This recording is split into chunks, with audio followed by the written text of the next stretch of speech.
Bonjour et bienvenue sur le podcast For Me Talks. Dites-moi, comment peut-on progresser le plus vite en français?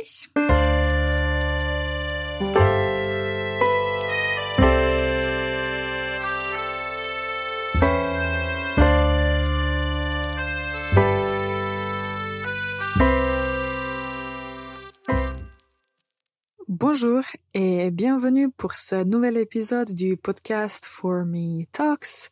Déjà, on est dans l'épisode 80, donc je profite pour remercier tous les gens qui nous écoutent et qui nous écoutent régulièrement. Ça, je trouve que c'est très important.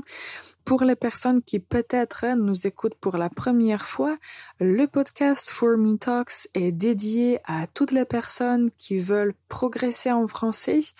Et moi, je vous souhaite la bienvenue. Je suis Ivana, prof de français, et je vais vous aider à vous améliorer en français. Alors aujourd'hui, comme c'est notre épisode 80, et pour moi c'est quelque chose de très très grand parce que quand j'ai commencé à enregistrer ce podcast, je n'étais pas, on peut dire, très à l'aise. Je n'avais pas très confiance en moi et je pensais que peut-être je ne vais pas continuer aussi longtemps. Mais j'ai remarqué que c'est un format qui est très pratique parce que vous pouvez apprendre le français en marchant, en faisant du jogging, en vous promenant, vraiment en conduisant aussi. Donc ça, je trouve excellent concernant le format du podcast. Vous pouvez écouter, mais vous pouvez faire d'autres activités en même temps. Et bien sûr, vous apprenez le français. Alors aujourd'hui, nous allons avoir deux parties de l'épisode. Dans la première partie, on va parler des 5 fautes que je trouve incroyable, mais qui se répète très souvent. Donc, je veux mettre l'accent encore une fois sur quelques fautes. Et dans la deuxième partie de notre épisode, je vais vous donner quelques conseils que je trouve très importants pour apprendre le français, pas le plus vite possible, mais le plus naturellement et peut-être le plus facilement. Ok. Alors, concernant les fautes, la première, c'est avec le verbe visiter. Les personnes qui connaissent la faute savent déjà quelle est la réponse. Donc, le verbe visiter en français, on ne peut pas utiliser pour dire qu'on va visiter une personne. Donc, si je veux dire je vais visiter mes parents, c'est une phrase qui est incorrecte en français. Et au lieu de dire visiter, il faut soit dire rendre visite à quelqu'un. Donc, je peux dire je vais rendre visite à mes parents. Ou bien, de l'autre côté, il y a l'expression aller voir. Et je peux dire je vais aller voir mes parents. Je vais rendre visite à mes parents. Ou bien, je vais voir mes parents. Ça, ce sont les deux phrases et les deux structures correctes quand vous voulez aller chez quelqu'un. Alors, un autre mauvais usage d'un verbe, c'est avec le verbe demander. Quelqu'un peut dire je peux te demander une question. Alors, en français, quand vous dites demander, déjà on peut dire que dans ce verbe, le mot question est sous-entendu. Donc, on peut dire « je peux te demander quelque chose » ou bien on peut dire « je peux te poser une question ». Est-ce que je peux te poser une question? Donc, poser une question.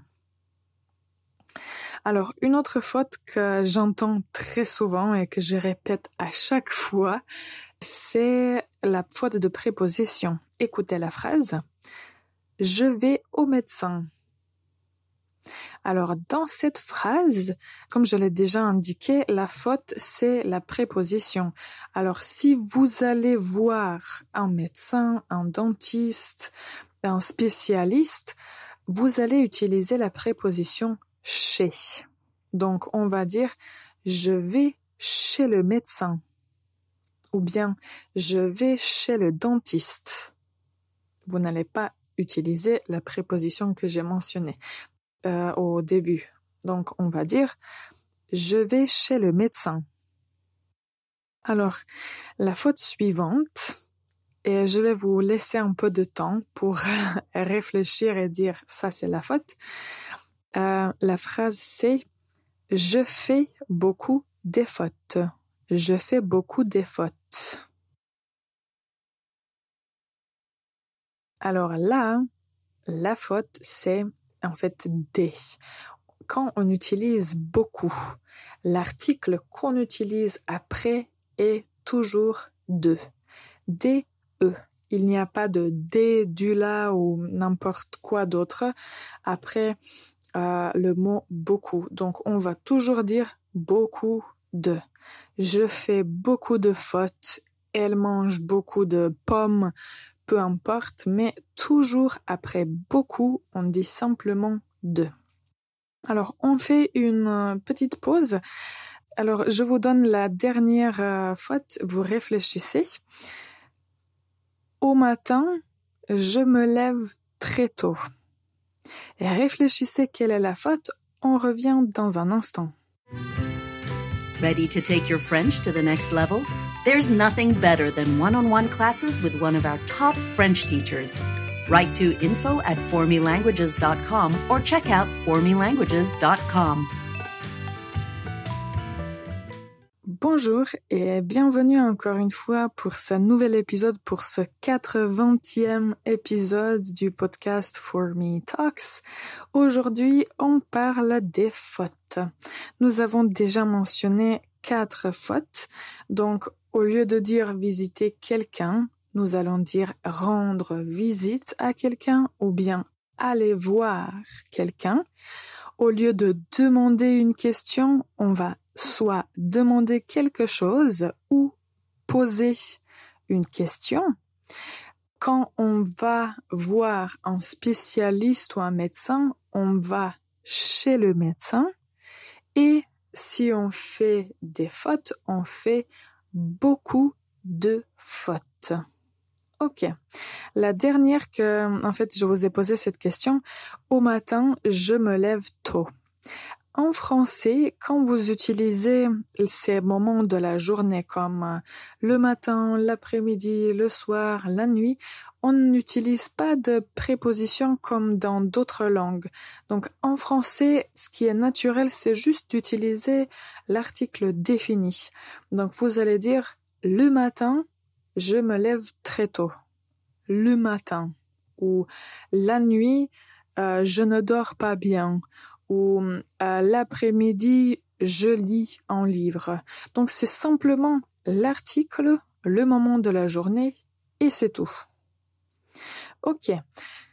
Alors, la deuxième partie, comme je vous ai déjà dit, ce sont quelques conseils que j'ai déjà mentionnés, mais je trouve que parfois, c'est bien de répéter juste pour ne pas trop s'éloigner de nos objectifs concernant l'apprentissage du français. Alors, moi, maintenant, bien sûr que j'ai mes étudiants, mais j'ai aussi un étudiant très, très personnel. C'est mon fils, comme vous le savez déjà, et je lui parle en français.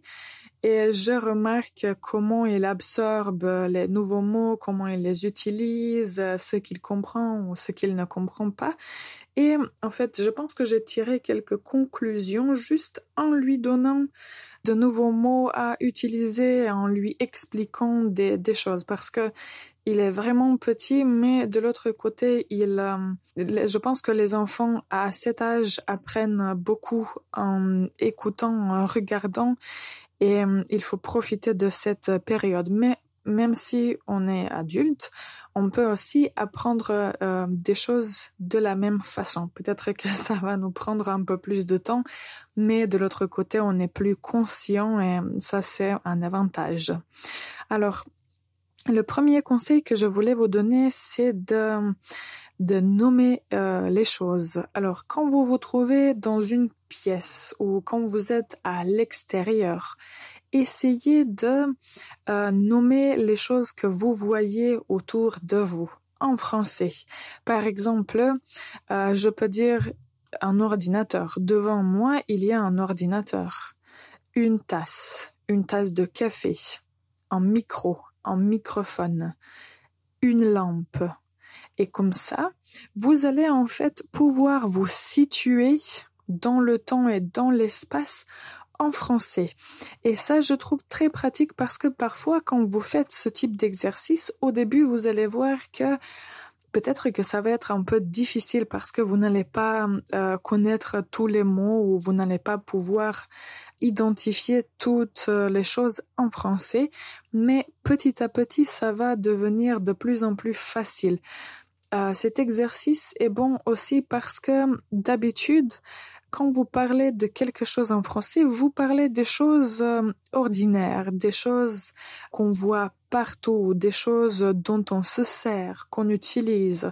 Donc, je trouve que c'est vraiment un exercice très pratique. Et bien sûr, on peut beaucoup apprendre juste en regardant autour de nous. Alors, une autre chose que j'ai pratiquée moi-même quand j'étais, on peut dire, un peu plus jeune, même maintenant, je pense que je le fais pas très souvent, mais de temps en temps, c'est de parler, de dire ce qu'on fait. Par exemple, si vous vous trouvez dans la cuisine, on a déjà mentionné quelques verbes dans nos épisodes précédents, donc n'hésitez pas à utiliser ces verbes. Donc, si je me trouve dans la cuisine, je peux dire, d'accord, maintenant, je prends une assiette, je prends une fourchette, il me faut ça. Alors maintenant, je vais couper la viande, je vais la faire cuire, etc., etc. Donc, si vous essayez d'expliquer à vous-même les choses que vous faites, après, ça va être plus facile de vous exprimer et d'exprimer vos idées pour que les autres personnes vous comprennent. Donc, ça, c'est le conseil numéro 2.